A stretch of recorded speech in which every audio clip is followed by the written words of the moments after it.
My name actually is Faisal Ali Bar. And I'm sure right now a lot of you at the back watching like, huh? I thought your name is Faisal Carter. No, that's not my name. That's not my real name. My real name is Faisal Ali Bar. And there's a story to the name Faisal Carter, right?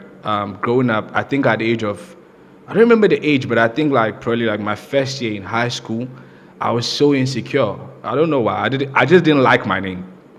It was like my surname was not cool enough. Like people get cool names. Like people's surname is so cool, but your name is Faisal Ali Bar. Like that's not cool at that point. So no disrespect to anyone whose surname is Ali or even Bar. No disrespect to you, no. But at that point, that's how I felt. I felt like it was so not cool, and I was just an insecure little boy.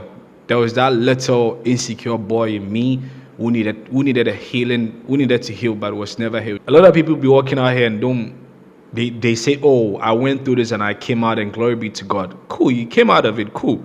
But for the person who's still in there, can you share with the person what are some of the things that you had to deal with? And that's what we're doing here.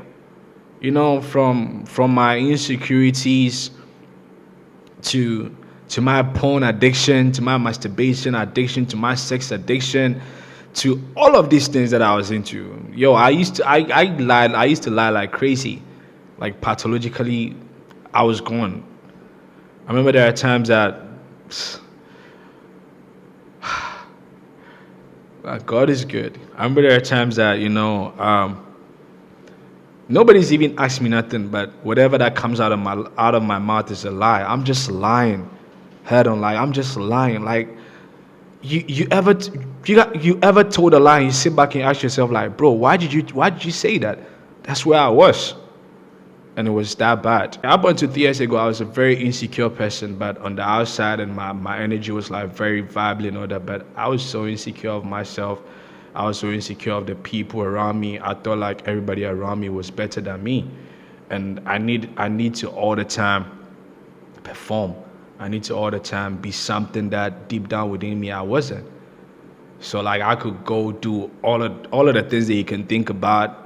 Except for drugs, I never did drugs, but everything else that was like you can think about, and I was so insecure that my identity was basically found in the people around me, and most of the people around me, no shade to my friends back then, but most of the people around me actually also, dealt with their own issues, and it's like we never spoke about them, and that has brought us to where we are now. I mean, I remember the first time I had sex, it was. And I'm sure this particular lady might or might not see this, but I remember one time I had this terrible malaria, right? And it was funny. So I had this malaria, and I don't even know if this person was my girlfriend, but we was just vibing, and this person tested me and was like, the cure for malaria is hot sex. I'm like, wait, what? But at that point, I don't even had sex before, right? She was like, the cure for malaria is you having a hot sex and you're going to feel better. Your head is going to be... You're going to feel cool and everything. So in my head, I'm like, wow. But at this point, I mean, I've actually heard people talk about sex and all this, but I've not had it before. So in my head, I'm like, wow. And there's a funny story to this, what I'm saying right now. So, back then, right now, we are all grown and we have smartphones. But back then, I think the phone I was using, it was what we call Yam right now. So when the message came, my mom saw the message. Bruh, the beatings I received that day, like my mom really beat the hell out of me. Like, who is out here testing you talking about sex is the cure for malaria? Like, she beat me like crazy. And that's the thing too. Like, I love my mom so much. And most of the things I'm about to say here, even my family members have not even heard me say it before, right? The thing is that at that point, I feel like if my mom, and I'm not even trying to blame my mom or nothing, I'm just saying it's a pattern that goes on. For, she might have experienced that, if my mom had sat me down and not beat me and talk to me about sex and let me know that, sex is not a bad thing. Sex is a good thing.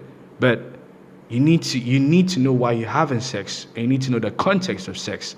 I probably would have understood that, okay, this is a good thing, but I don't need to do it now. But I didn't get that. I got a hell of a beating. So in a way, in my head, I'm like, wow. Okay, cool. I mean, I'm just gonna go in and go do it. Then I met this girl up, and we did that, and that was when my sex life started.